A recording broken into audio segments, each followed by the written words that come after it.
Hey guys, it's XYDI and welcome to the second episode of Super Mario Month. Today, I'm reviewing New Super Mario Bros U Deluxe for Nintendo Switch. Let's get started. New Soup 1, New Soup 2, New Soup Red, New Soup Blue. Believe it or not, New Super Mario games have been around for almost 15 years now. That's a long time. 15 years ago, I was only 6 years old and I played Mario like it was my job, and I guess I kinda still do. By 2006, Nintendo had run out of 2D Mario games to port to handheld systems, so they decided to make a brand new one, and at the time this was a huge deal, as it was the first new 2D Mario game since Yoshi's Island back on the Super Nintendo. New Super Mario Bros was a smash hit with consumers and critics alike. People showed up in droves to buy this game, and it became the best-selling Nintendo DS game of all time with over 30 million copies sold. That's basically an entire country. So naturally, what did Nintendo do with this newfound success? Sequels, baby! The first sequel was released in 2009 for the Nintendo Wii, and its big draw was the fact that it was the first mainline Mario to include synchronous multiplayer, meaning that everyone played at the same time rather than taking turns passing a controller.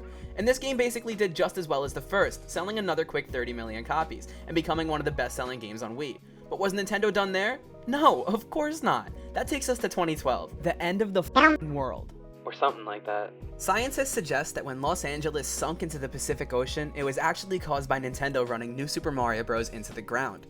In the span of 6 months, Nintendo released 2 separate New Super Mario games back to back. One was for the 3DS and launched alongside the 3DS XL, and the other one was for the Wii U, and was billed as the big launch title for the new system.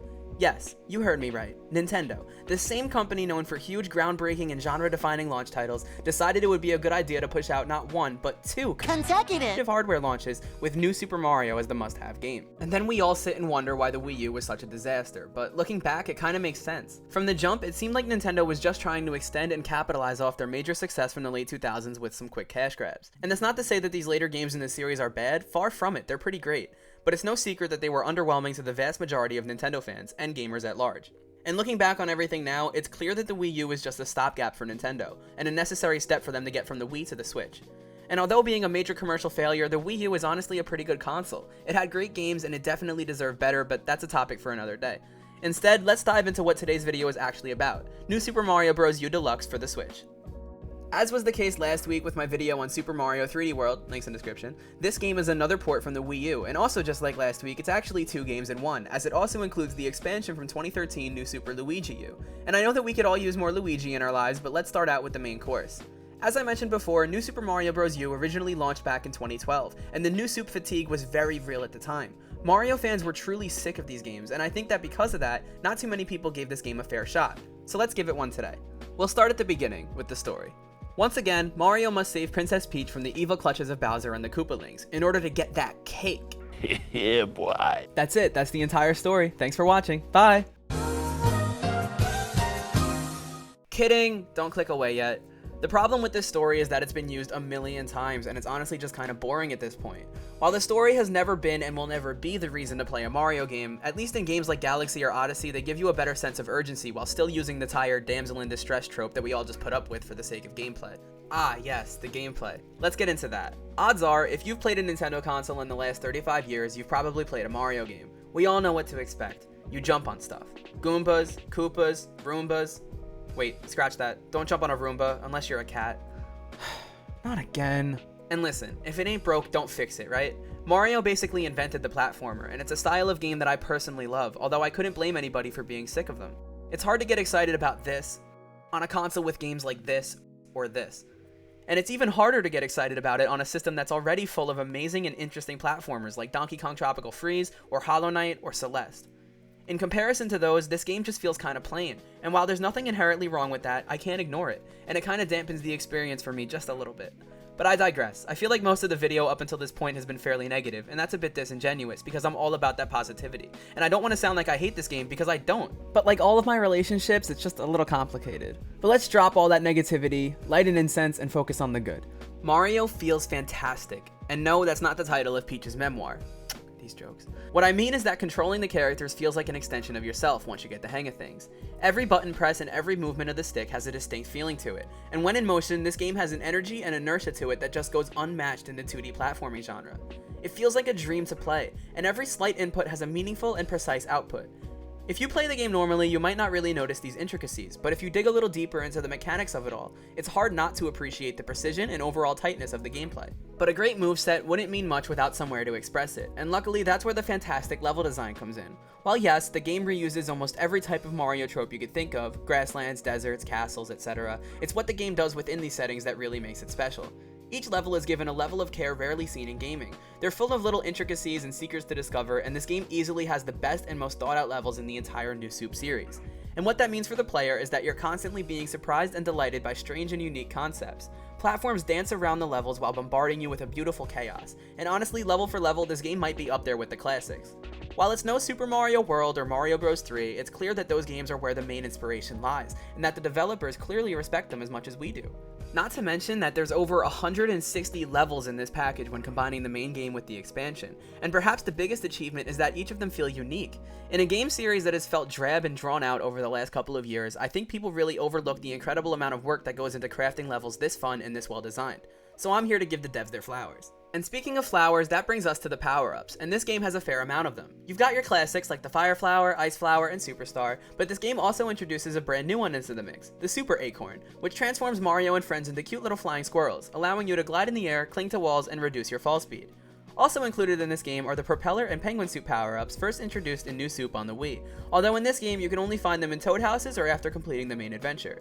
And in typical Nintendo fashion, they couldn't just port a game from the Wii U without adding something, and in this case it's a pretty fun addition, although one with major implications to the Mario lore. We'll get into that in a minute, but first let's talk about characters. First off, this game gets some bonus points for including Yoshi, but as far as playable characters go, you've got Mario, duh, Luigi, Yellow Toad, or Blue Toad if you hold the L button, and now you also have the additions of Toadette and Nabbit.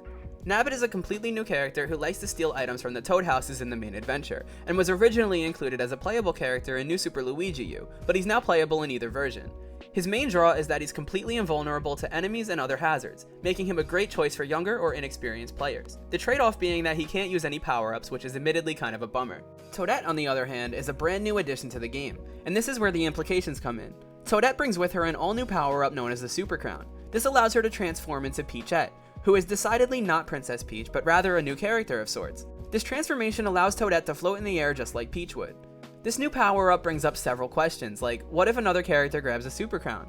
Spoiler alert, nothing happens in the game, but this didn't stop Nintendo fans from wondering about the possibilities, the most famous example being with Bowsette, an unofficial fan-created character that imagines how Bowser would look if he somehow got his hands on a Super Crown. And needless to say, this of course got out of hand because the internet, and while there's genuinely some great fan art out there, let's just say that most of it falls somewhere between Rule 33 and Rule 35. But rule number 1 is that this channel is for good boys and girls, so let's move on. Obviously, one of the biggest draws of this game is the multiplayer, and it's exactly as fun and chaotic as you'd expect. If you've played New Soup on the Wii before, then you know that playing the game with family and friends is definitely the way to go. It leads to all sorts of funny moments and enhances the gameplay even further. Whether you work as a team or just mess around, it's always fun to play together. And with how easy it is to just slide off a controller and pass it to a friend, the multiplayer has never been more accessible. Especially once you account for the reduced difficulty of the new characters. This is a game that you could play with just about anybody, no matter the age or skill level. Speaking of skill level, that brings me to another point I'd like to delve into a bit. This game gets hard. While not exactly Kaizo Mario levels of difficult, once you hit around World 6 or so, almost everything I said before about accessibility goes out the window. And now, as somebody who loves Mario games and is always up for a challenge, this is great news, as it requires the player to really learn the mechanics and master Mario's moveset. But on the other hand, I can totally understand how this could be a turnoff to others. But luckily, like I mentioned before, using Nabbit or Toadette can definitely take a load off for any inexperienced players. And the game allows you to skip levels with invincibility power-ups or with Luigi guides, where you can watch and wonder as a computer finishes the level for you.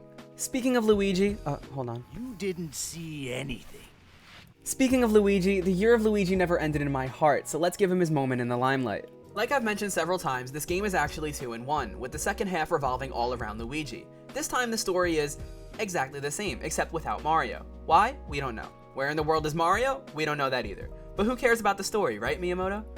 The Luigi section of this game actually changes things up a fair bit. While playing the main campaign, Mario, Luigi, Toad, and all the others for that matter, all control exactly the same. Same jump height, same max speed, etc. But all that changes in this segment of the game. Luigi gains access to his signature high jump and controls a little faster than Mario does at the cost of traction. While you're not exactly sliding all over the place, Luigi feels decidedly more sloppy than Mario does, but in a good way, as it injects some much needed fresh air into a moveset that you've likely become super accustomed to. And along with this new moveset comes a whole game's worth of new levels. While everything takes place on the original world map, no two levels are the same. Luigi U was designed to make the levels more difficult than the main game while also being a bit shorter, which may sound like a bad thing, but in practice, the difficulty bump isn't too bad and the quicker style is a nice change of pace. When combined, these two games add up to be quite a behemoth of a 2D Mario game, and perhaps the most complete package in the entire series. 160 levels is nothing to scoff at, and even if you're a seasoned Mario veteran, it'll probably take you upwards of 15 to 20 hours to get through all the content. Even more if you have OCD like I do and feel the need to collect every single star coin, which is actually a worthwhile goal as you unlock a whole new world for doing so. Twice. In hindsight, I think I came into this review a little too hot, because once I get down to brass tacks, playing the game and enjoying it for what it is rather than what it isn't, I don't have too many complaints. The level design is top notch, the gameplay is snappy and responsive and feels great to control, and while the aesthetics can leave a little bit to be desired, that silky smooth frame rate and vibrant colors that pop off the screen really do wonders for the game and only help to enhance the experience. New Super Mario Bros. U Deluxe is the ultimate new soup game, and it's a culmination of everything that has worked well in the past, while also managing to squeeze some new life out of a tried and true formula. If you've played these games back on the Wii U, it's a little harder to recommend double dipping on this with so many other great platformers available on Switch. But if you've never played these overlooked gems in the Mario series, this is an amazing opportunity to give them a shot, and one that is filled to the brim with content that'll keep the newest Mario fans happy while also satisfying any veterans to the series. There's not many games I can get both my parents and my younger siblings to play nowadays, but this is definitely one of them. New Super Mario Bros. U Deluxe is really damn good, and I'm tired of pretending it's not. This was my second time 100%ing the whole thing, but it had been so long that I honestly forgot how great this game was. If you're looking for a new take on that classic 2D Mario gameplay, look no further than this incredible double pack. Alright, and that was my review for New Super Mario Bros. Deluxe on the Nintendo Switch. I'll be back next week with a review of Super Mario Odyssey. If you enjoyed this video, let me know down in the comments, and don't forget to go smash that like button, subscribe for more content, and ring the bell so that you never miss a new video. I'll see you guys in the next one. Bye!